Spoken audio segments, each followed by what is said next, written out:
teachers instead, and Kaiser voted to make it easier for teachers accused of sexual abuse to stay in the classroom. LA Unified is broken, and Bennett Kaiser is at the bottom of it.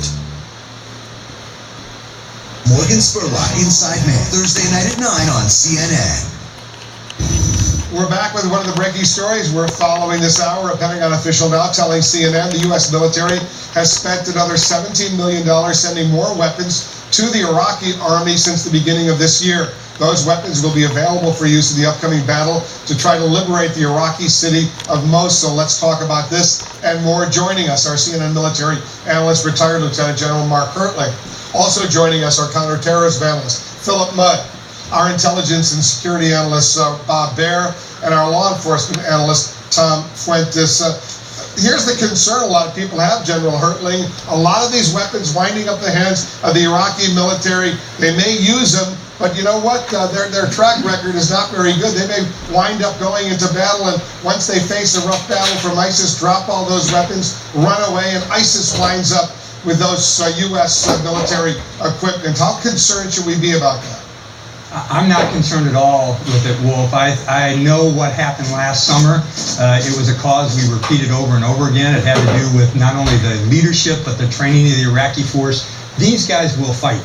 I fought with them. In fact, I fought with them in Mosul. And if given the right leadership, which they seem to have now, they will take the fight to the enemy, not only in Mosul, but in other places. So we're helping an ally. I mean, this is the front effort against the war against ISIS. We have to help them. And when you talk about the numbers that Barbara cited before, we're talking 10,000 weapons, 10,000 scopes, 23,000 magazines. That outfits less than 2 brigades worth of soldiers, and they're trying to regenerate a force not only of the National Guard but also the regular army to take the fight against the enemy in both the north and in Anbar province. Yeah, she's reporting also an additional 250 MRAPs, these mine-resistant vehicles, another 232 Hellfire missiles, in addition to the 1,572 shipped last year. Here's the question for you, Philip Mudd.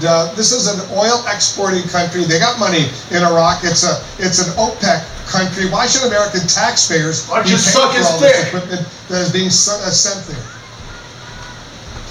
Because they're spending their forces and their troops, and we're not. Look, we're talking about $17 million, Wolf. That is a chump change check. I'll go down in Miami, in downtown Miami tonight, and buy a beer.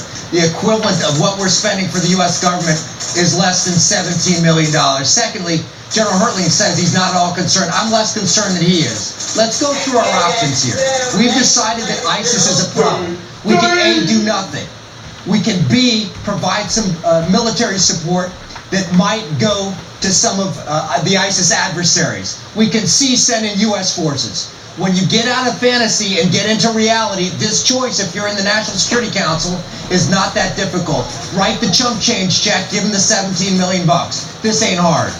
Well, I hope both of you are right. I'm a little bit more concerned given the awful track record of the Iraqi military over the past year or so. Let's hope this new Shia-led government is better than Nuri al-Maliki, but I'll believe it. Bob Baer, what's going on in Kabul? Hey, Gigi! Why don't you give him a kiss? That looks like it's imminent. Could be at the U.S. Embassy.